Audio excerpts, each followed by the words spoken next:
I'm not matching profiles, I'm matching people. How far are you willing to go to become you? I'm asked that same question every morning. The connection has been lost to each other and to ourselves. Toxicity continues to rise while self-worth continues to fall. This was created out of sheer necessity, the desire to create change and curve the culture back to connection. My journey has rerouted my idea of who I'm becoming. Connection begins within, continues outward. Love you, then love me, in that order. If I'm about to get uncomfortable, then so are you. I'm learning who I am. Now I want to get to know you. Connection over convenience.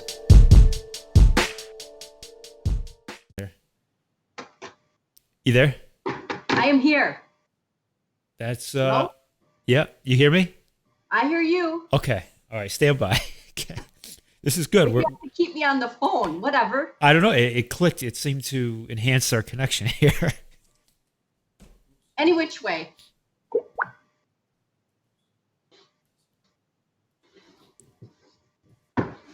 Boom, we are here. Awesome. How are you? I am awesome. I'm excited about this. It's a great opportunity and I love to contribute. So it's awesome. Thank you so much for joining me. It's my pleasure. Appreciate it. Yeah. I guess we have a signal we can hear you. That's awesome. The connection is I always strong. appreciate the technical help. So that's the funny thing about me. I do a lot of this stuff. I do a lot of disrupt and technology, but people who know me on the backside know, yep, just need that little bit of help on the back and I can do the front. So. That's it. And it's funny because you are the disruptor. I feel that. By accident, sort of, and on purpose. So I am laughing because actually just a little bit ago, someone's like, you know what your real brand is? It's really disrupting human behavior. And I'm like, wow, that seems to be like an expert kind of category I don't know about, but I do it from a street smart perspective. So they're trying to keep you quiet and yet you are cutting right through. Everybody knows not to keep me quiet. And actually that's a funny part. So whenever I get less brave, I have a team of amazing people who go, So like the first in line are my kids. I've got amazing people, both on content and in my personal life that are like, get back up there, get out. And so it's good. Where did you become the disruptor? Where did this all start? When I was born. Yeah. Yeah, because I was born instantly, obviously as a female, and like could not understand why in the world do we have a different set of rules and behaviors and stuff. And I was incredibly charismatic even as a kid. And unfortunately, I had an adoptive father who was very threatened by that. So that's a lot of where my first abuse background started actually was with him. You will be seen and not heard till you leave my house. And so that, I struggled with my natural talent because it was taught to be a bad thing. I just really couldn't understand a lot of things of why are we doing what we're doing, and at this point, being this far down the journey, it like doesn't even seem disruptive to me. It just seems humanistic to me. Sure. I don't know. I look at you as a wordsmith, like a master wordsmith who commands, I would say, commands control of the audience. And I've seen you on stage. I've seen you on stage and you are just like a powerhouse. I so appreciate that, not from an ego place, but from one of the styles I've gotten really known for, which took a lot, is word speak, right? I never used to think about myself in that category. So I used to be a formal teacher, and so I could do what you're supposed to do, but as a very fun marketing career teacher, right? And then as life happened, I really got into a lot of these pieces, and part of the interest, just when I got into the disrupt industry, so specifically when I started speaking for Disrupt Milwaukee, Disrupt Madison, you have 5 minutes. So I can go all day long, had to do 5 minutes. Yeah. And I had to disrupt you. And I got into lyrical songs, socially epic lyric songs is my private backside entertainment. And so I really hadn't thought about myself as this, word speak thing, but I really, really appreciate that. So not from an ego perspective, but what it can do. Because quiet and bam can do so much more than. You're almost an artist, and it's very rhythmic. There's a rhythmic balance to I think what you do on stage. I appreciate that too. So that's what I have learned, and I didn't know because I'm just used to being this way. So it's funny because that's a lot of what people started saying when I'm on stage. They're like, it's like this lyrical thing. I love to dance. So if anybody would see my house when no one's around, it's like loud music and I'm all over. And part of that is just, it's the expression and And I learned in speaking to do the roller coaster ride of emotion. That's how I teach a lot of times. So sometimes it's soft, sometimes it's loud, sometimes it's long, sometimes it's short. And I'm just using that artistic thing in a category that normally looks different, looks formal and academic, and I don't like all that stuff. So when you think of a song, and a song is usually 3-4, I think like you said 3 minutes, 33 seconds is like the perfect song, but a song between 3 to 5 minutes. So essentially you're creating a song. And if you think about that, the highs and lows, there's the build up, the breakdown, they build it back up, the chorus. Yes. And it's almost like, and it's you're confined to a certain time, and it's what you create within that few minutes. And I think it's almost like a song up on stage. 100%. So that is my entertainment. Like when my kids went to college, I decided not to learn to knit. I instead like to do this stuff. Yeah. Challenge and entertain and give and whatever. So it's a passion project for me for sure. I appreciate the post you put up this morning. I saw that to kind of kick this whole thing off.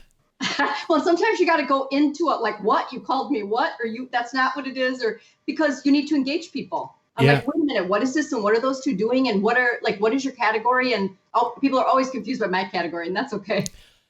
But it's good. The one thing there's no confusion on is you are true to the word. You put yourself out there. And I always go back to vulnerability and connection, and you're not afraid to go anywhere. And the things that even you said today is get ready for a deep, juicy conversation about relationships and self-love, self-worth, and your journey. And I'm so curious of how you got there. Looking back, I know in the post that you had today, you mentioned the past 4 years of essentially turning off the dating dial and really getting to know yourself and what's going on out there. So I'd love for you to share with me your story of how you got here today.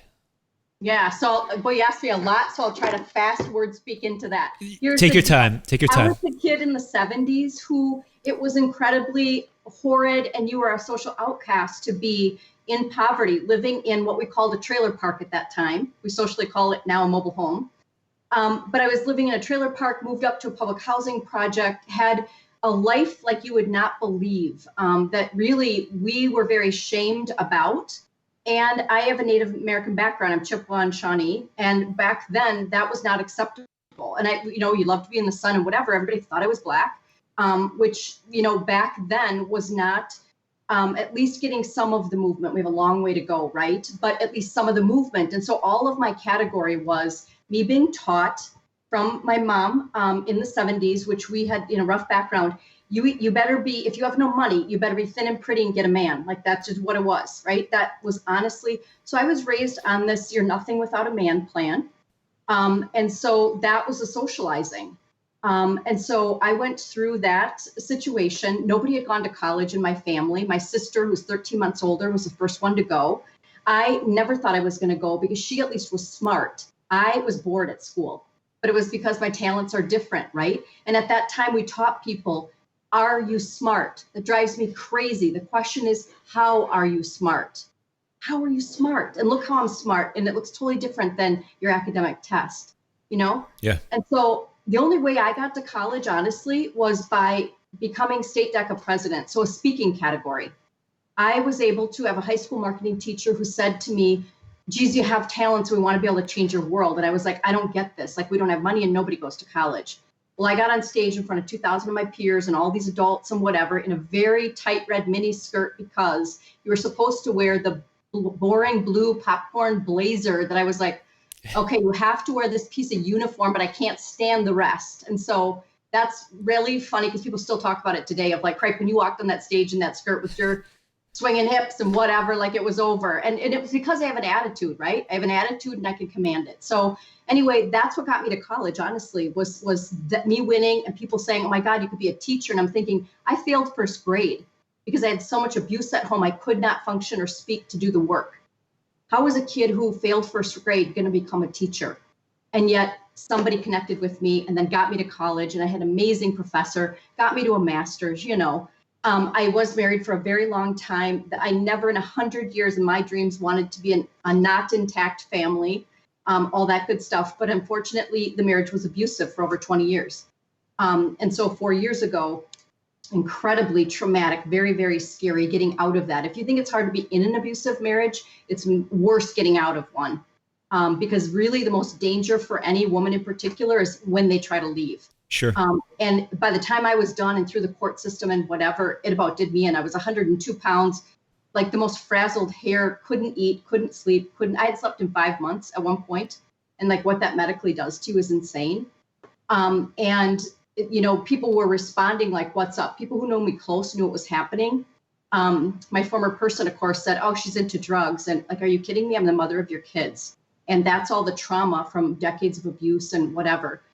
I couldn't possibly think about dating ever again. Like really, I was at a place at 48 years old and 3 amazing children that I would never want to change, being their mother and them being my exact people, right? I was scared to death of men, not because of what you did to me, but because of one individual, which I confused with that's love. I've learned over 2 years of private therapy, a year and a half of domestic abuse support intervention where I sat with the women, and it doesn't matter socioeconomic or education or nothing. People are so confused on that. I sat for a year and a half every Wednesday when I just wanted to puke and not be there, getting myself back and learning that wasn't love, and love didn't do that to you. That particular person who behaved that way did that. And to learn, I was so committed to the marriage vows, right? And that wasn't the only reason I was there. So I was committed to the marriage vows, better or worse, I knew functionally why it was happening. I know all the background, and that's only courtesy I'll give him is I won't disclose his medical. That's it. So I understand all that. But the other part of it is the kids are used as the weapon, so you can't leave. The financial's used as the weapon, so you can't leave. You really have a choice of, I can either leave and hope I'm okay. And me personally, I'm just not that kind of mom. I never could have done that. Or you stay and protect them. And that's what I did for a long time.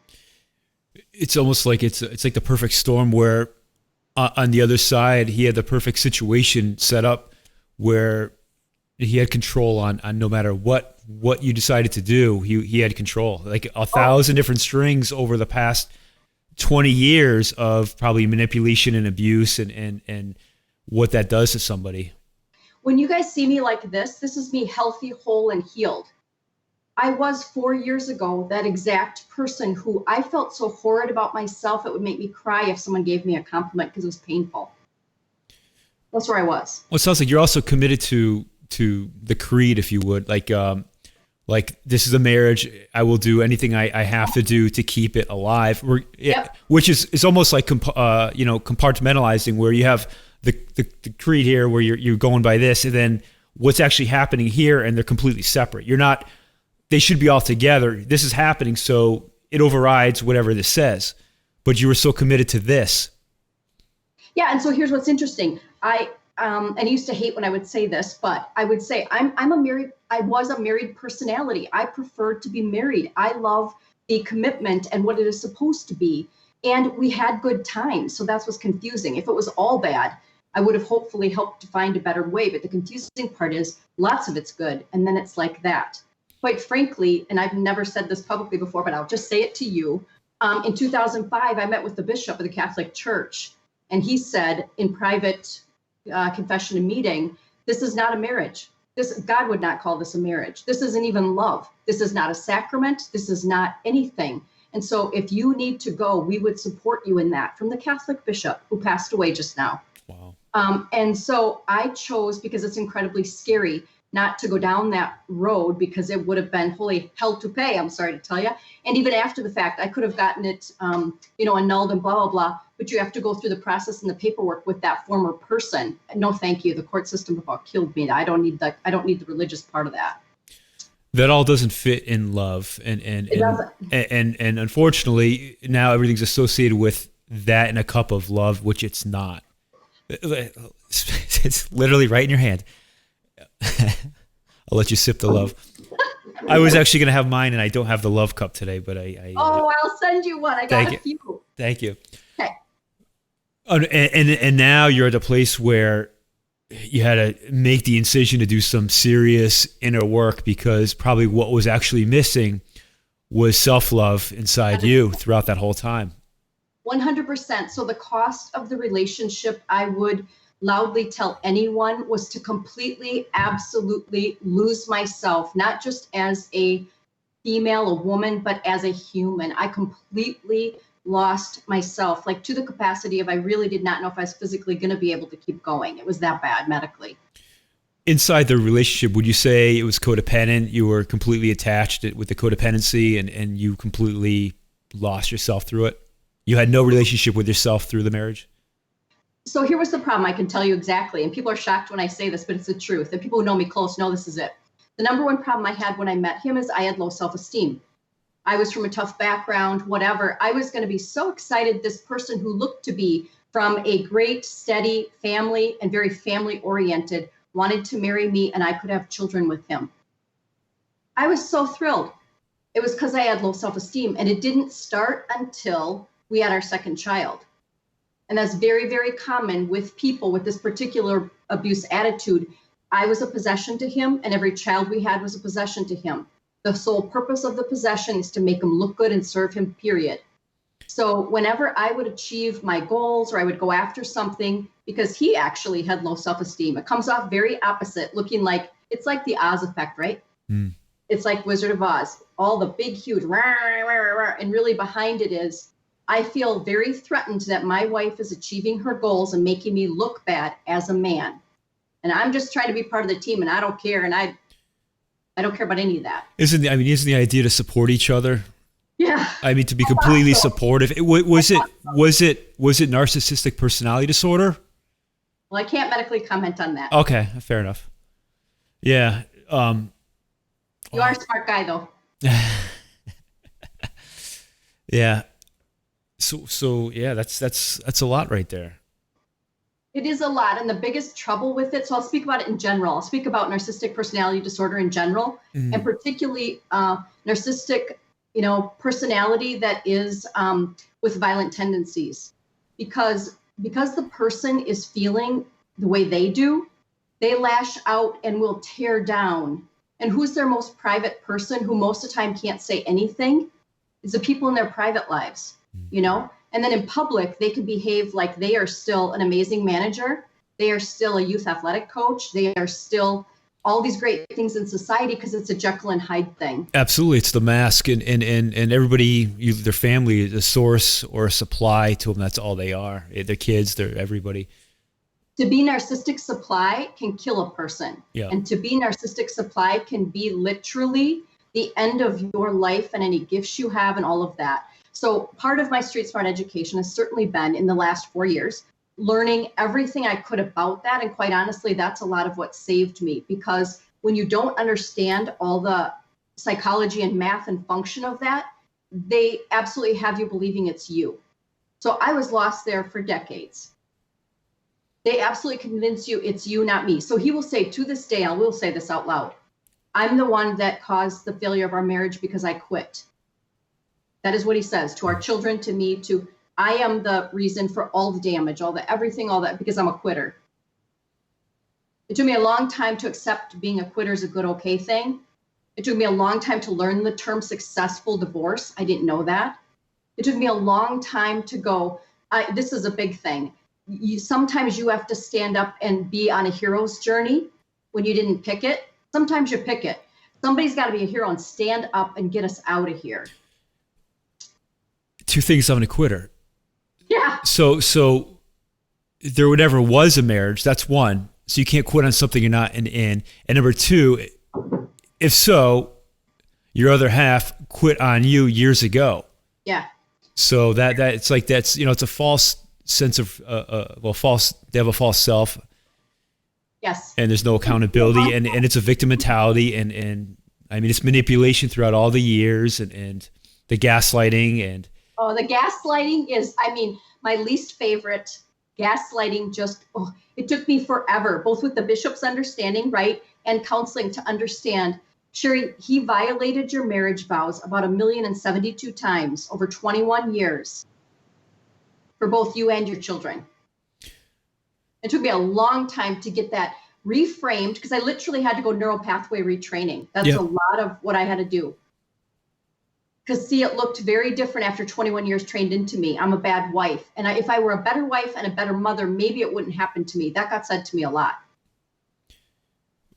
Throughout the years it's the cortisol, oxytocin levels are completely reset, and becomes like the default of, and then you come out of something like that. And for that long, you have to unwire and completely rewire. And that's a process that takes years. The statistics are the vast majority never recover, like 1%. When you've been in long-term's different than, I mean, it's always tragic. It's one event can ruin you, right? But long-term, I've learned in all my stuff I did, long-term is in the 1% who can ever recover. And I was like, oh, hell, I'm going to be in the 1%. Like, that's not going to be me. Like the 99 is not me. That's the only thing that drew me personally of, I'm not going to be in that. I'm not going to experience this the rest of my life. I'm not at 48 or 52 or whatever. That is not me. It is not me. It's not me. So you come out of this past, half of your life, or whatever you want to call the first, part of your life. And it's been 4 years now of separated from the situation. Yep. And you're coming into such an interesting time now in the relationship and dating world. Yes, I am. Right? What I never wanted to do, so I'm the nerd at the party. You'll be the first guy I'll explain this to, right? And yeah. I am absolutely the nerd at the party, and so everybody looked at me and went, "Oh my God, you'll be great. You'll love it." I didn't even like dating when I was in my 20s or 18. I hated it. I want just my cozy person, and that's good for me. Like, I don't like it, and so.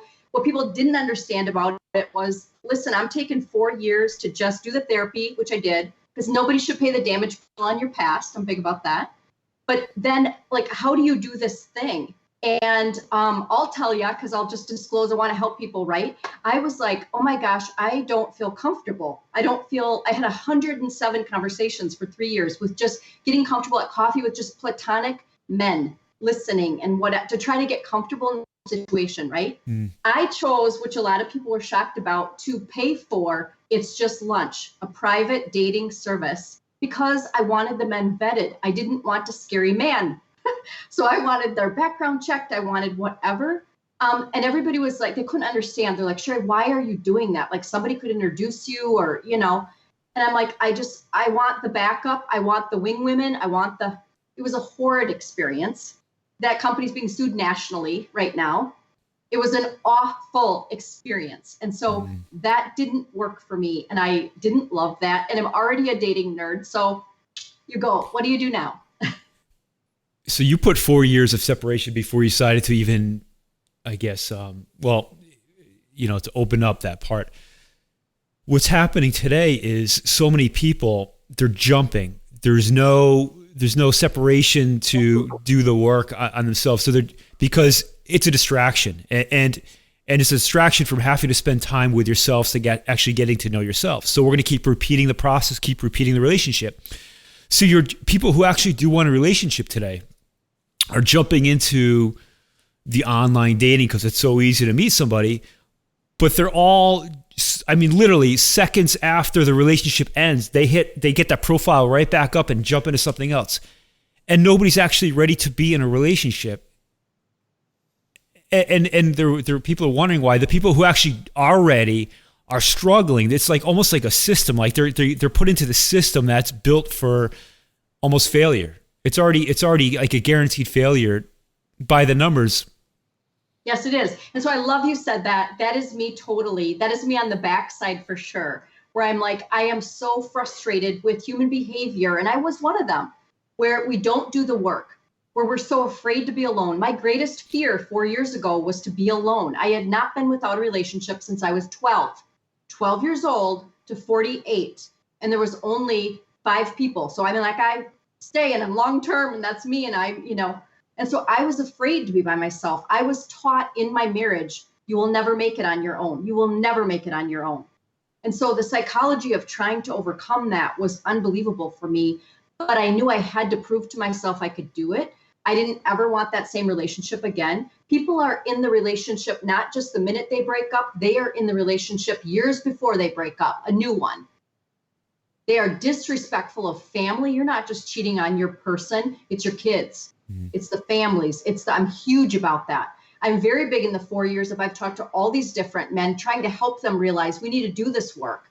But if you are married or you are in a committed relationship or whatever, I won't be meeting you. You don't get to talk to Sheri St Marie. A lot of guys are confused by that. I have all these that reach out and I'm like, nope, no conversation with you. Nope. And they're like, what are you talking about? And I'm like, I'm respectful of every woman out there.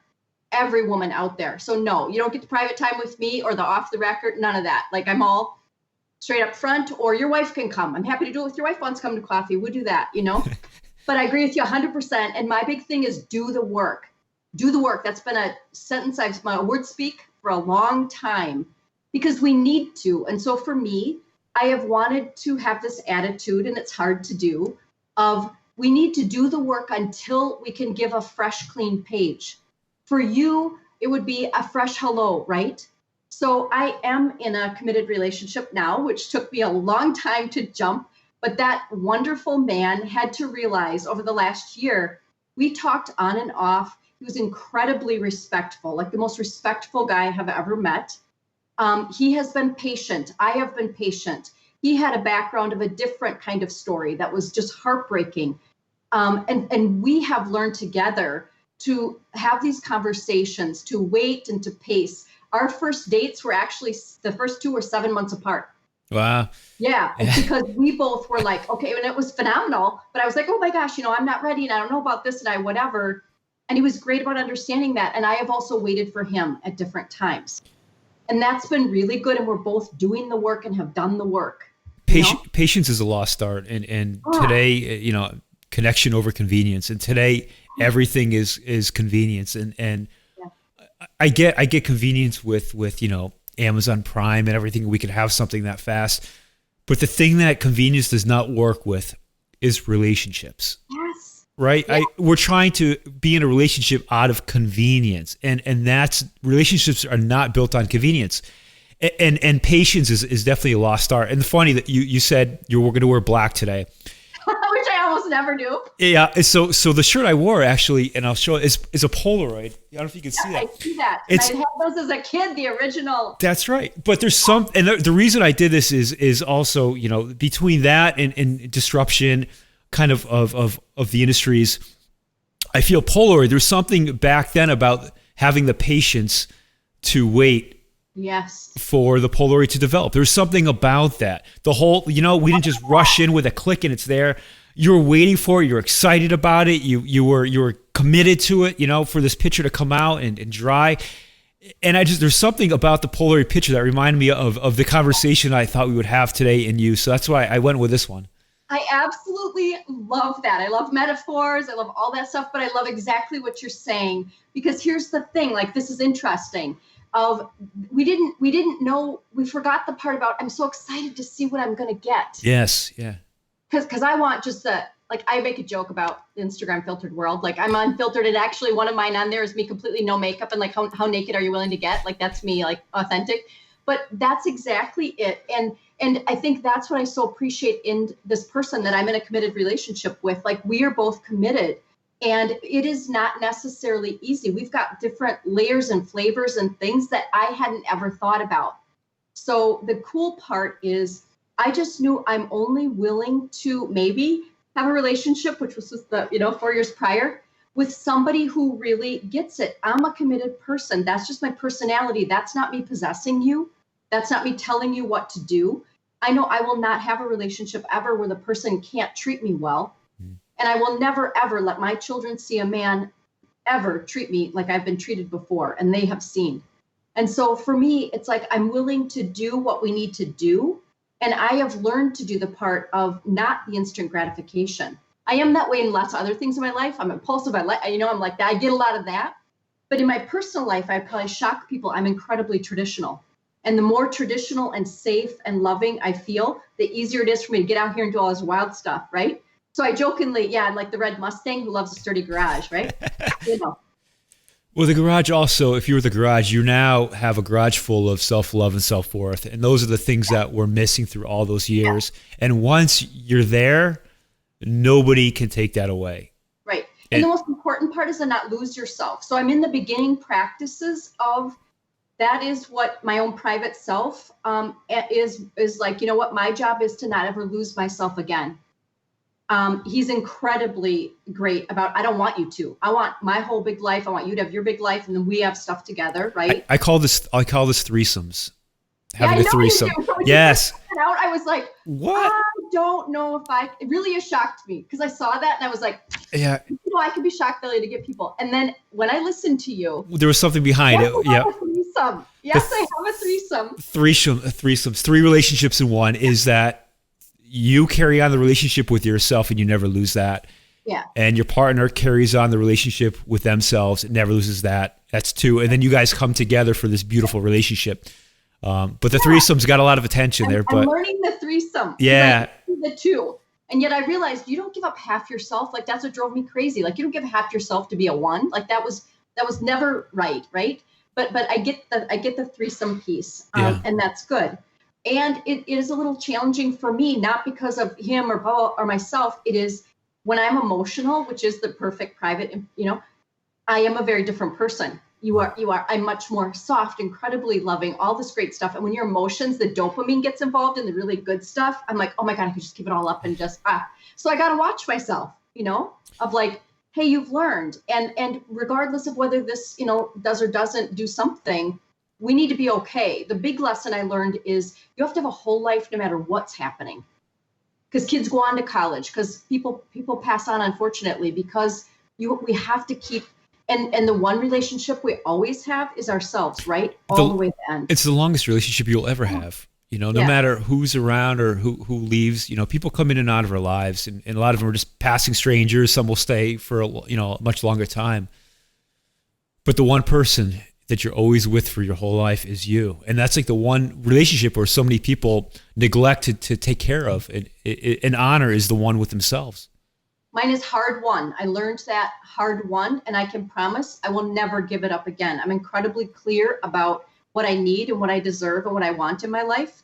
I laugh because he'll say, you were tough to get. And I go, that is awesome. You go ahead and tell every dang person I was super hard to get. I like that.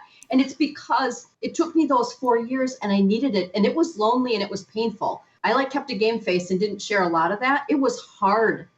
But what I built of myself by doing that is amazing. And I feel like I'm all the way back to that little kid before she went through all this. Plus, she's an amazing, mature, grown, experienced woman that's happy and fulfilled and wants to give all this in the world and all these amazing things, So it was well worth it. 99% won't ever do the work like that. Yeah, we're in a time where, people don't want to do the work because how painful it is. And so everything is a distraction from having to do that. And even if sometimes we'll start and it's just, we're not able to go, or not, actually, we're able to go there. We're not willing to go there. Yes. And so again, the distraction, let me get back online. Let me do this. Let me do that. And I admire your partner who had the patience to stay with you there. Yeah. And here's the other thing I'll give a ton of credit for. So first of all, here's the mistake. Women or people have the list, right?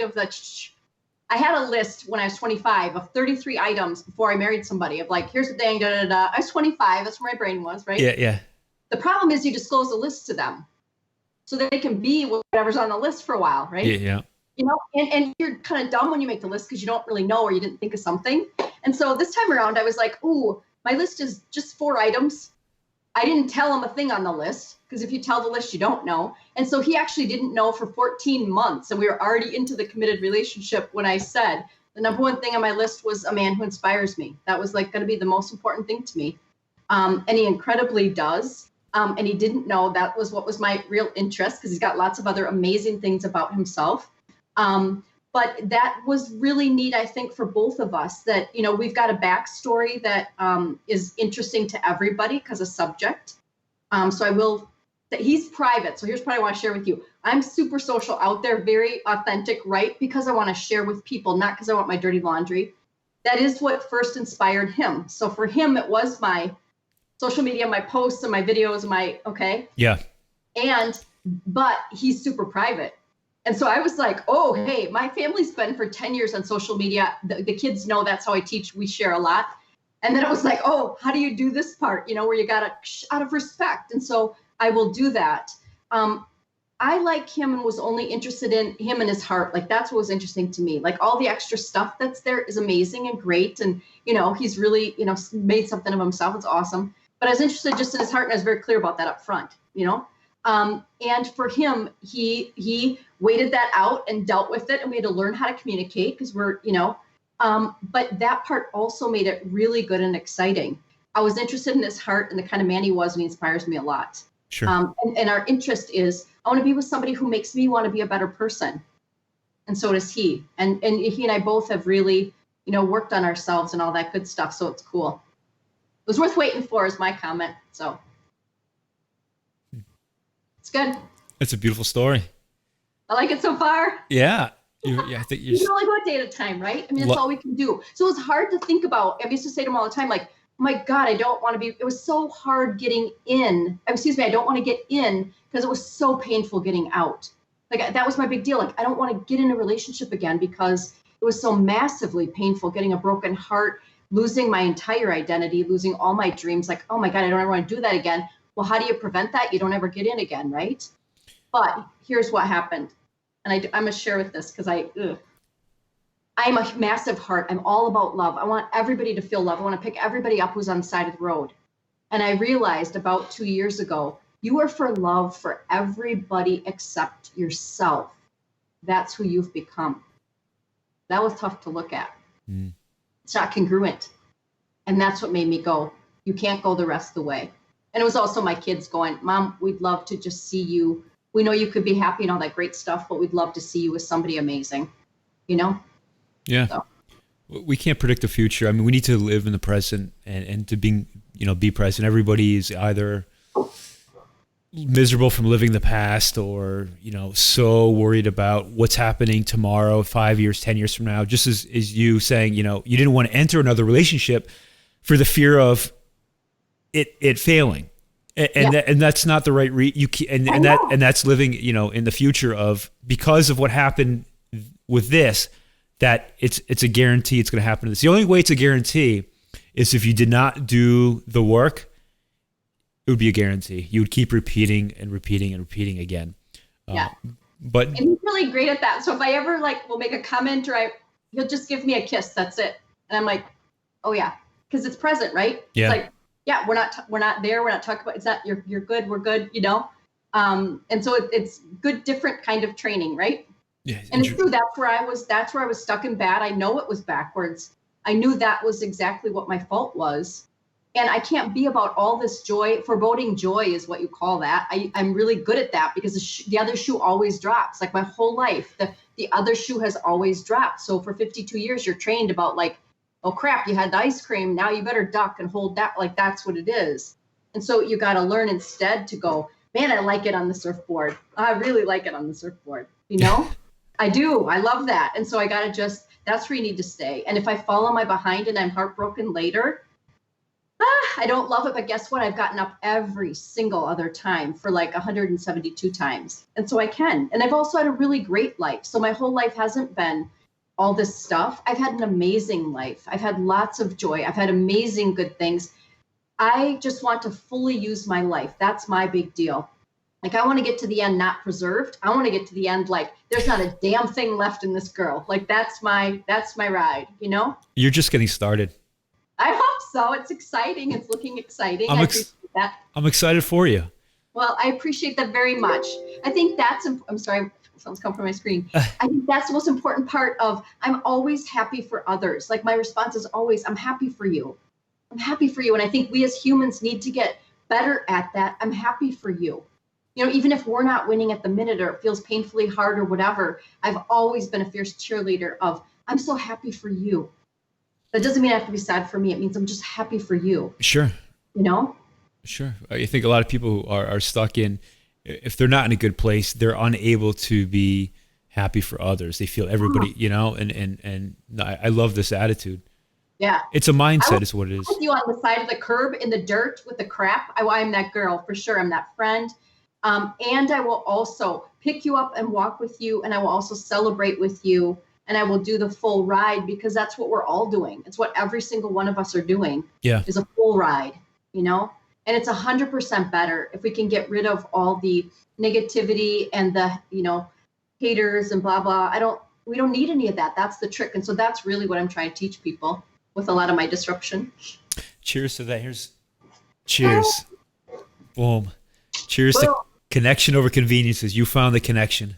I love that. Connection is massive to me. Is there anything more important? I don't think there is. In my mind, it's like vulnerability times intimacy equals connection. Connection is the root of it all. Convenience doesn't fall anywhere around there. Yeah. Yeah. And you need some really good people to help you teach that. Like, we're all worried about being vulnerable. So I'll make one comment for you about that. I was at a place where I, unfortunately, my whole life have had things that have been challenging, or society has a comment about it or whatever. When everything blew up 4 years ago, it was so freaking in front of everybody in our community, and there was absolutely nothing I could do but get completely naked and stand there in the earthquake of complete shit. That's all I could do. And if you don't feel that naked ever as a human, like, that is, I just had to stand there, and like everything was exposed, because I used to be out there, but this was like a level 27, And that's how I learned. I was super quiet, very afraid. It took me forever in therapy to get back to using my voice. So think about this. I'm a professional speaker. I've written 7 books, blah, blah, blah. I was so afraid to speak because of his behavior and abuse and threats on me and whatever. I was never going to speak about this stuff. I didn't want the topic, right? Who wants to pick the topic? Like, I don't. But the topic picked me because there's millions of people who are too unsafe to use their voice, right? Project your voice. Yeah. So in therapy is where I learned to get my voice back, where, he can't do anything to you. His family can't do anything to you. Guess what? I'm so damn loud now, they'll know who to look for first. And with that, the other reason I went with this shirt was how loud the shirt is. This is a loud shirt, and you don't speak loud just for the sake of the volume of your voice, but the words behind it. As I said, I think in the beginning was, you're like a master wordsmith. Every single word, like there's another word following each word. There you go, the mic in hand. That says it all. I love it. I love it. I love it. But it was hard. So everybody thinks that it's so easy for me. Or I get lots of people, especially with my social media posts, that go, oh my God, I can't believe you. When I first started coming back out again and being, more bold and more comfortable with myself, everybody goes, how could you be so comfortable? I'm like, oh, I wasn't. When I was in the neural pathway retraining phase, I would do a video because they come intuitively to me. So I do it about life or conversations we've had. You'll spur a topic next week for a lot of things. And that's where they come from. But I would do a video, I would put it out there, and then I would duck. I would go, oh God, and my behavior, because that's how abuse is, where you do something and, you're going to get a payback, So I was still in that behavior where I would like duck and wait and see, like, what are people going to say? It took me a long time to train myself out of, you do not care, you should not care. My real interest as a teacher, put out what you want to put out in the world, regardless of likes. All I'm doing is throwing my digital tattoos everywhere. That's my legacy. You're not going to remember me when I'm gone. You aren't. Nobody will. Connect to life, not likes. And that's, everybody's worried about the likes. Fuck the likes. Connect to life. Right? Yeah. And so there's still a couple that feel vulnerable here and there. Like, everybody goes, oh my gosh, I can't believe you'd be afraid. My knees are shaking almost every day. That's what people don't know about me. They look at me and they go, oh my God, you can da-da-da. People who know me personally go, oh, that took a lot on the backside. She just made it look like, shh. But a million some things have not happened because what we think courage is.